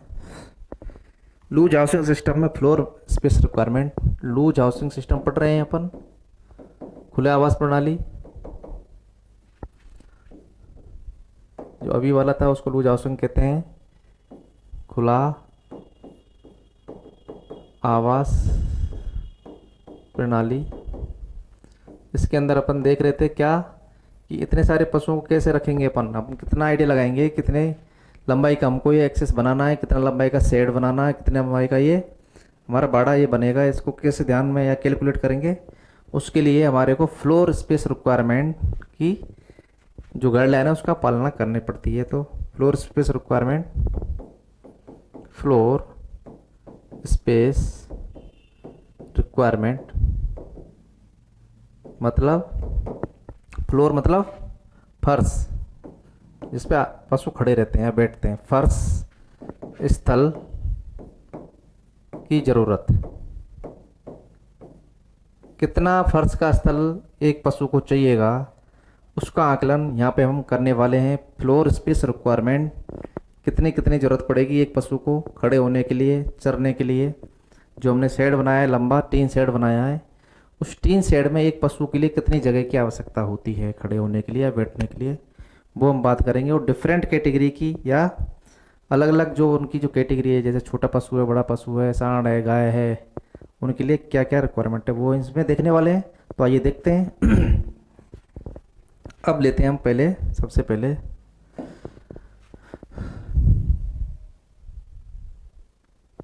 पशु की कैटेगरी।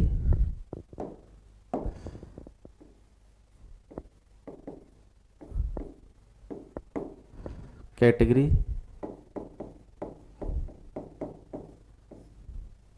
पहली। दूसरी लेंगे हम फ्लोर स्पेस रिक्वायरमेंट। मैं इसको अंग्रेजी में लिख रहा हूँ, फर्श स्थल की जरूरत, आप समझ सकते हो, फ्लोर स्पेस रिक्वायरमेंट। और ये दोस्तों अपन लेते हैं मीटर स्क्वायर में। इसमें मीटर स्क्वायर में।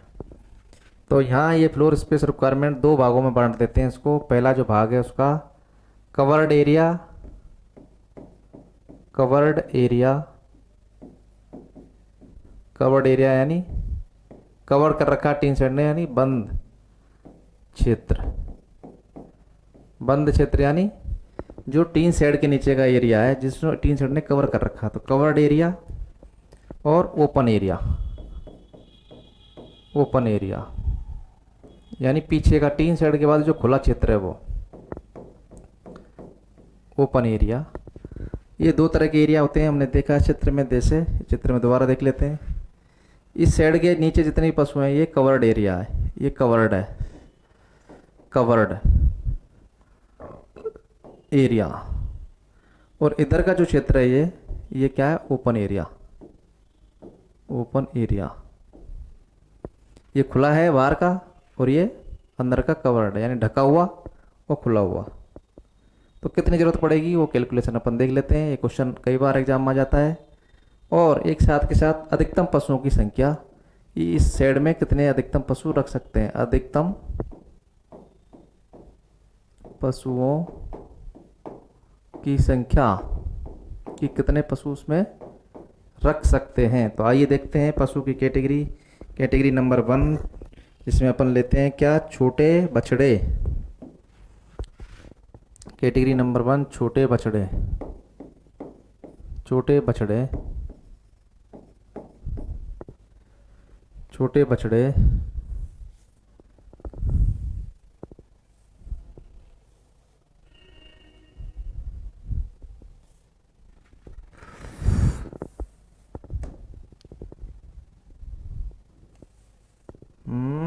क्या हुआ,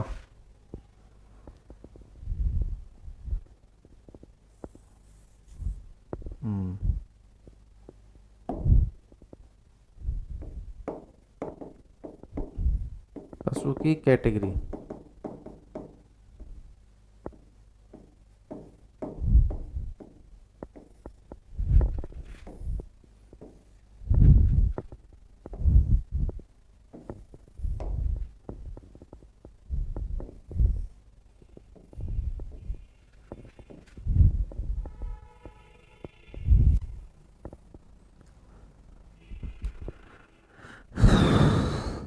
ये आपको दिख पा रहा है।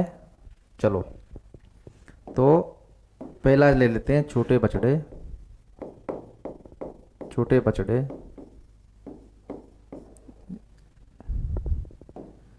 एक और लाइन खींच देते हैं यहाँ पर, खींच देते हैं। चलो, छोटे बछड़े यानी स्मॉल काफ, स्मॉल काफ। इनके लिए दोस्तों जो बंद एरिया है वो चाहिए 1 स्क्वायर मीटर और ओपन एरिया चाहिए 2 स्क्वायर मीटर। और अधिकतम पशु कितने रख सकते हैं ऐसे, छोटे बच्चे 30 रख सकते हैं। अब दूसरा आता है बड़े बछड़े। बड़े बछड़े उसके लिए दोस्तों एडल्ट काफ,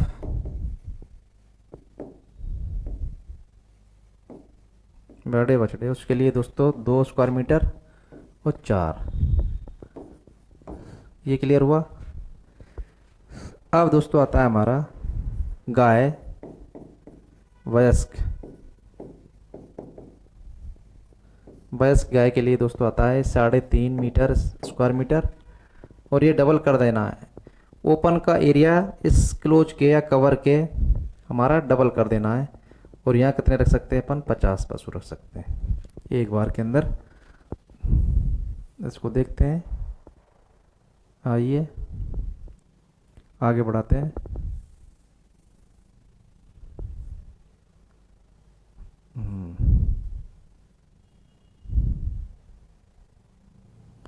यहाँ तक आगे बढ़ते हैं फिर।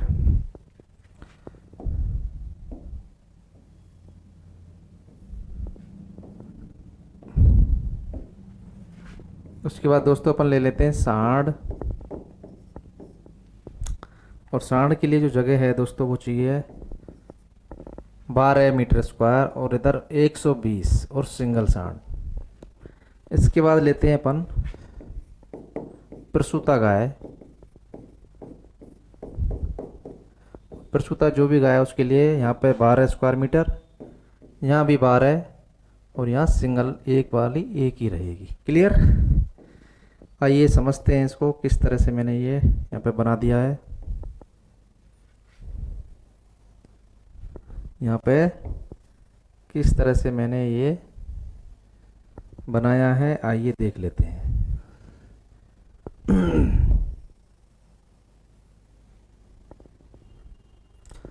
तो इस तरह मैंने ये टेबल यहाँ बना दी है, किस तरह से फ्लोर स्पेस रिक्वायरमेंट पशुओं की ज़रूरत पड़ती है। तो फ्लोर स्पेस रिक्वायरमेंट या फिर फर्श स्थल की ज़रूरत, जैसे हमने बताया कि जो फर्श है, शेड के अंदर जो फर्श है उसमें कितने पशु के लिए कितनी आवाज़ जो ज़रूरत पड़ती है, वो स्पेस की कितनी ज़रूरत पड़ती है, स्थल कितना चाहिए। एक पशु अगर खड़ा है हमारे किसी शेड के अंदर, तो उस खड़े हुए पशु की कितनी ज़रूरत है कि कितनी जगह घेरेगा वो खड़े होने के लिए, बैठने के लिए, वो यहाँ पे ये निकाली गई है। जैसा कि हमको पता है, मैंने इस चित्र में दोबारा बता देता हूँ। इस चित्र में 2 तरह के आवास हैं, एक तो उधर बंद कवर एरिया है, एक खुला एरिया, 2 तरह के एरिया हो गए। इस जो कवर एरिया है, इस कवर एरिया में कितनी जगह चाहिए पशु के लिए, और इस खुले में कितनी जगह चाहिए। तो हमने ये नोट किया टेबल के माध्यम से कि इस जो कवर एरिया, जो टीन शेड के नीचे का, इसको कवर एरिया बोल रहे हैं। इस कवर एरिया जहाँ खड़े हैं पशु, ये कवर एरिया है। इसमें और इस खुले एरिया में डबल का है, यानी यहाँ किसी पशु को 1 स्क्वायर मीटर की ज़रूरत है, तो यहाँ पर खुले में उसको 2 स्क्वायर मीटर की ज़रूरत है। यानी खुले एरिया में और कवर एरिया में जो रेशियो है 2:1 का है। खुला एरिया में डबल जगह चाहिए और कवर एरिया में उसके आधी जगह चाहिए। तो यहाँ से क्लियर बात हुई है। मैंने जो टेबल दर्शाई है, कवर एरिया में अगर छोटा पशु है तो उसके लिए 1 स्क्वायर मीटर की ज़रूरत पड़ती है, परंतु उसके लिए अगर खुले की बात करें, उसी बछड़े के लिए घूमने फिरने के लिए डबल चाहिए 2। और इस तरह से एक शेड बनाते हैं तो उसके लिए 30 पशु मैक्सिमम उसमें रख सकते हैं, छोटे बच्चे। ऐसे ही अगर एडल्ट हो गए, छोटे थोड़े बड़े हो गए, तो उसमें एक बड़े जो काफ है, बड़ा बछड़ा, उसके लिए 2 चाहिए, और जबकि यहाँ पे डबल कर देंगे तो 4, और ऐसे इनको भी 30 मैक्सिमम रख सकते हैं। अगर वयस्क गायों की हम बात करें तो वहाँ 3.5 स्क्वायर मीटर की ज़रूरत पड़ेगी एक वयस्क गाय की, और उसका जो खुला एरिया हो उसका डबल हो जाएगा, 7 हो जाएगा। और इस तरह 50 गायों को एक साथ रख सकते हैं। इस आधार पर कैलकुलेट करके एक गाय को 3.5 चाहिए, तो ऐसे 50 को कैलकुलेट करके उसका पूरा शेड हम बना सकते हैं। तो 50 × 3.5 जब मल्टीप्लाई करेंगे तो उसकी लेंथ निकल के आ जाएगी। ऐसे ही एक सांड के लिए, सांड को केवल सिंगल रखते हैं और प्रसूता गाय को भी सिंगल रखते हैं। क्यों? क्योंकि सांड और प्रसूता गाय को अलग से रखना पड़ता है। सांड को डबल रखेंगे तो वो आपस में लड़ाई कर लेते हैं। इस तरह इनको जो रिक्वायरमेंट है वो 12 स्क्वायर मीटर है। प्रसूता गाय को भी 12 स्क्वायर मीटर की ज़रूरत होती है। तो प्रसूता गाय के लिए यहाँ डबल नहीं किया है। क्यों? क्योंकि प्रसूता गाय के लिए इतना घूमना फिरना और इतना स्पेस की ज़रूरत नहीं होती है जितना कि और अन्य जानवरों को होती है। और सांड के लिए सबसे ज़्यादा होती है घूमने की ज़रूरत, तो उसके लिए 10 गुना है यहाँ पे। औरों में तो डबल है, परंतु यहाँ 10 टाइम्स है, 10 गुना, 12 से 120। तो यहाँ इस टेबल को हम समझ सकते हैं किस तरह से फ्लोर स्पेस रिक्वायरमेंट। और ये जो टेबल है ये किसके नियम के अनुसार है? BIS के अनुसार, BIS एक संस्था है जिसका नाम है क्या, bureau of Indian standard, bureau of Indian standard, भारतीय मानक ब्यूरो, भारतीय मानक ब्यूरो द्वारा ये प्रतिपादित किए गए फ्लोर स्पेस रिक्वायरमेंट है अलग अलग कैटेगरी के पशु को, तो उसको आप समझ सकते हो। तो दोस्तों आज तक किस तरह से गौशाला को संचालन करने के लिए नियम है, किस तरह गौशाला की ज़रूरत है, कैसे पशु रखे जाते हैं गौशाला में, अन्य जो आश्रय स्थल है उनमें क्या डिफरेंस है, और साथ के साथ ज़मीन की जो रिक्वायरमेंट है वो कैसे पूर्ति होती है, और जो फ्लोर स्पेस रिक्वायरमेंट है वो कैसे पूर्ति होती है, ओपन हाउसिंग सिस्टम क्या होता है, उसमें क्या क्या चीज़ें मोर इम्पोर्टेंट है वो हमने आज देखा। आइए एक बार दोबारा से क्या क्या आज पढ़ा उसको देख लेते हैं, रिवाइज कर देते हैं 5 मिनट में, कैरी फास्ट। तो देखते हैं किस तरह से हमने आज के टॉपिक के बारे में चर्चा की थी, दोबारा से इसको एक बार देख लेते हैं। सबसे पहले हमने गौशाला प्रबंधन की बात की थी। गौशाला प्रबंधन में किस तरह से गौशाला को परिभाषित किया गया है, संस्था है धर्मार्थ संस्था, और उस धर्मार्थ संस्था को गाय रख सकते हैं, और गाय गोवंश या गाय से रिलेटेड जो भी बछड़ा बछड़ी बैल सांड है वो उसमें रखा जाता है, मेनली उत्पादक इनमें रखा जाता है। इसके अलावा गौशाला के उद्देश्य हैं, क्योंकि गौशाला का मेन उद्देश्य होता है गोवंश को बचाना, उसकी रक्षा करना, नस्ल सुधार, और उसके साथ साथ उसके संचालन के लिए उसको पैसे की जरूरत भी पड़ती है, तो गो उत्पाद की विक्रय या विपणन भी उसको करना पड़ता है। साथ के साथ जो भी कोई भी गोवंश वध के लिए जा रहा है या फिर कटिंग के लिए जा रहा है या फिर हमारे जो बूचड़ खाने उनमें जा रहा है, तो वहाँ से बचाने के लिए भी गौशाला काम में हमारे को आती है, और चारागाह का भी डेवलपमेंट करवा सकते हैं। भारत की प्रथम गौशाला रेवाड़ी हरियाणा में थी, स्वामी दयानंद सरस्वती ने इसकी स्थापना की, और राजस्थान में जो गो निदेशालय है वो जयपुर में 2013 में बना। उसके बाद 2014 के अंदर हमारा विभाग बन गया, और ये विभाग क्या करता है, गौशाला का पंजीकरण करता है। क्लियर हुई बात। अब कुछ नियम अधिनियम है जो गौशालाओं से संचालन के में काम आते हैं। पहला था सोसाइटी रजिस्ट्रेशन एक्ट 1860 में, भारत सरकार द्वारा स्थापित है। ये सोसाइटी रजिस्ट्रेशन एक्ट फिर राजस्थान सरकार ने अडॉप्ट किया 1958 में। राजस्थान गौशाला एक्ट बनाया 1960 में। राजस्थान गौशाला रूल्स बनाए इसके ही वो 4 साल बाद बने 60 से 64 में। और जो गौशाला को लैंड या ज़मीन आवंटित की जाती है वो 1957 में लैंड ज़मीन आवंटन के नियम 1957 में बनाए गए थे। लैंड यानी ज़मीन, अलॉटमेंट यानी आवंटन गौशालाओं को।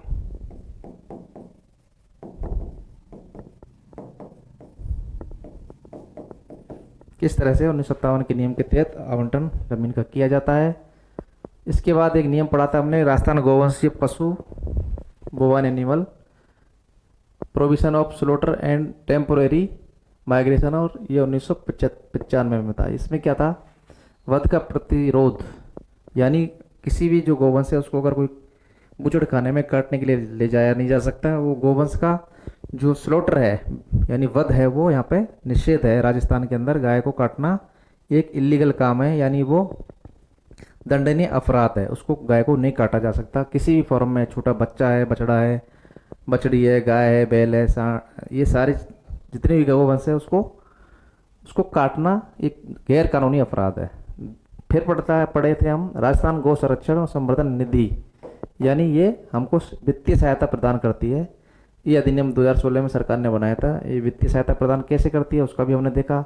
जमीन कैसे आवंटन होती है 1957 के नियम के तहत, कि किसी संस्था के पास सोसाइटी रजिस्ट्रेशन एक्ट 1860 का होना चाहिए और 50 गोवंश उसके पास होना चाहिए, जब जाके ज़मीन उसको सरकारी तरफ से मिल सकती है। इसके अलावा हमने पढ़ा था उनको वित्तीय सहायता कैसे मिलेगी संचालन के लिए, तो इस नियम 2016 के तहत उनको मिल सकती है। और उनका भी रजिस्ट्रेशन हमारे पास इन 2 एक्ट के तहत होना चाहिए, या तो पुराना वाला सेंट्रल गवर्नमेंट का 1860 एक्ट था, या फिर राजस्थान सरकार का जो 1958 का नियम है उसके तहत रजिस्ट्रेशन होना चाहिए उस संस्था का। उसके बाद कम से कम 100 पशु उसके पास होने चाहिए, तब जाके उसको वित्तीय सहायता सरकार प्रदान करती है। इसके बाद हमने देखा कि गौशाला, गौसदन, पिंजरापुर और काजी हाउस में क्या अंतर है। तो गौशाला में उत्पादक पशु होते हैं, जबकि गौसदन में अनुत्पादक होते हैं, जो भी लाचार बेबस होते हैं। और पिंजरापोल में सभी तरह के पशु होते हैं, ये ध्यान रखना। जबकि गौशाला और गौसदन में केवल गोवंश होते हैं, गोवंश होते हैं यहाँ पे भी, और यहाँ पे भी गोवंश होते हैं। क्लियर बात। परंतु इन तीनों में जो भी नियम लगता है वो गौशाला एक्ट के तहत ही नियम लगता है, 1960 का नियम लगता है। कांजी हाउस में, कांजी हाउस का संचालन नगर पालिका और पंचायती राज द्वारा किया जाता है, वो 1994 का नियम है, और नगर पालिका का 2009 का नियम के तहत कांजी हाउस चलाए जाते हैं। इसके बाद ज़मीन की आवश्यकता हमने देखी किस तरह, क्योंकि गौशाला को संचालन करने की ज़मीन की जरूरत पड़ती है। और गौशाला के भाग कौन कौन से होते हैं, अंदर सेक्शन कौन कौन से होते हैं, वो हमने देखा कि आवास होता है, गोदाम होता है, चिकित्सालय होता है, भूमि होती है, गोबर के निस्तारण की जगह होती है, कुट्टी कुटने की मशीन के लिए होती है, स्टोर होता है, उपकरण होते हैं, पार्लर होता है, और अलग अलग जो पशु हैं उनके लिए अलग अलग शेड्स हो सकते हैं। जैसे कि प्रसूता गाय के लिए अलग होता है, सांड के लिए अलग होता है, बीमार गोवंश के लिए, और भैंस गाय के लिए अलग होता है। इसके बाद हमने देखा ज़मीन का विवरण कैसे कैसे हमको करना है। तो हमने देखा कि 6 से 7 गायों के चारे के चरने के लिए 1 एकड़ ज़मीन की ज़रूरत होती है। उसी आधार पर हमने ये टेबल बनाई थी, और पशु की संख्या उसी अनुपात में हमने इसको देखा है। तो 100 जो पशु अगर है किसी गौशाला में, तो उसके आवास के लिए ज़मीन की ज़रूरत पड़ेगी 1 एकड़ की, और चारे के लिए कितनी पड़ेगी 15 एकड़ की, 100 पशुओं के लिए। और 500 पशुओं के लिए तो 100 का ये 100 से 500 5 गुना हो गया, तो ये भी सब 5 गुने कर देंगे। ठीक है। अगर 1000 की बात करें तो ये 500 से 1000 डबल है, यहाँ भी डबल कर देंगे, ये डबल कर दिया, 75 का डबल 150। ये ज़मीन का विवरण हो गया। और आवास प्रबंधन की बात करें तो 2 तरह की आवास पद्धति हमने देखी, बंद और खुली। तो बंद तो हम करते नहीं है क्योंकि महंगी पड़ती है, क्योंकि पैसा पहले नहीं होता गौशालाओं के पास। खुली करते हैं जो आरामदायक भी होती है, और यहाँ से क्या है पशुओं को आराम से कंफर्ट रहने के लिए भी मिलता है। खुली टाइप की में मैंने बताया एक शेड होता है, और उसका जो डायरेक्शन है लॉन्ग एक्सिस यानी इसका जो लंबाई का अक्ष है वो आता है पूर्व से पश्चिम की ओर, जिससे ताप से बचाया, धूप से बचाया जा सके, डायरेक्ट सनलाइट नहीं गिरे इन पे। और यहाँ पे ये मेंजर होता है, या उसकी थान होता है जिसमें चारा चरते हैं, और यह पानी का टैंक होता है, या इसको वाटर ट्रफ या खील कहते हैं, जो सभी के लिए कॉमन होती है। और ये पक्का होता है अंदर इसका सेट सीमेंट कंक्रीट का, और बाहर कच्चा होता है। इसमें नाली बनी होती है जिससे पेशाब वगैरह, यहाँ से ये नाली है इसकी, सारा पेशाब वगैरह बाहर इससे गटर में चला जाएगा पूरा। क्लियर। ये हमने देखा लूज आसुंग सिस्टम में भारतीय मानक ब्यूरो, इसके तहत जो नियम है मिनिमम फ्लोर स्पेस रिक्वायरमेंट, यानी फर्श के स्तर की ज़रूरत, यानी किसी भी शेड में फर्श की कितनी कितनी ज़रूरत पड़ेगी प्रति पशु, वो प्रति पशु हमारे को यहाँ पर दिया हुआ है। यानी एक पशु के लिए, एक भैंस गाय के लिए 3.5 स्क्वायर मीटर खुले में चाहिए, बंद में चाहिए, और खुले में कितने चाहिए 7 स्क्वायर मीटर। ऐसे ही ये मैक्सिमम 50 पशु का बाड़ा बना सकते हैं। अलग अलग पशुओं के लिए हमने देखा है। छोटे पशुओं के लिए हमने देखा है 1 है कवर्ड, और जबकि खुला 2 है। अधिकतम पशु 30 रख सकते हैं। बड़े पशुओं के लिए डबल कर लेते हैं, सांड के लिए 12 और 120 हो जाएगा खुले में, और प्रसूता गाय के लिए 12 रहेगा। यहाँ पे हमको ये देखना इंपॉर्टेंट है कि जो बंद क्षेत्र है और खुला क्षेत्र है, तो ये कितने का रेशियो है 1:2 का रेशियो है लगभग। कितने का है 1:2, 1:2, 1:2, 1:2। इन दो को छोड़ के मोस्टली 1:2 यानी 1:2 के रेशियो में है। यानी जो बंद एरिया है और खुला एरिया उसमें 1:2 का हमारा यहाँ अनुपातिक रेशियो है। और अधिकतम पशुओं की संख्या हम देख सकते हैं। छोटे पशुओं को ज़्यादा रख सकते हैं, गाय को और ज़्यादा रख सकते हैं, परंतु बड़े पशु सांड और प्रसूता गाय को सिंगल ही रखा जाता है। ये आज का टॉपिक है दोस्तों, और उम्मीद है आप लोगों को अच्छे से समझ में आया होगा। अगले टॉपिक में मिलेंगे, तब तक के लिए नमस्कार, धन्यवाद, राम राम सा। और सभी दोस्तों से अपील है कि वेट इनोवेशन क्लासेस के इस ऐप को आप गूगल प्ले स्टोर से डाउनलोड करें और अपने दोस्तों को अधिक से अधिक शेयर करें। साथ ही हमारे YouTube channel wet innovation classes को सब्सक्राइब करें, शेयर और लाइक करें। Thank you very much.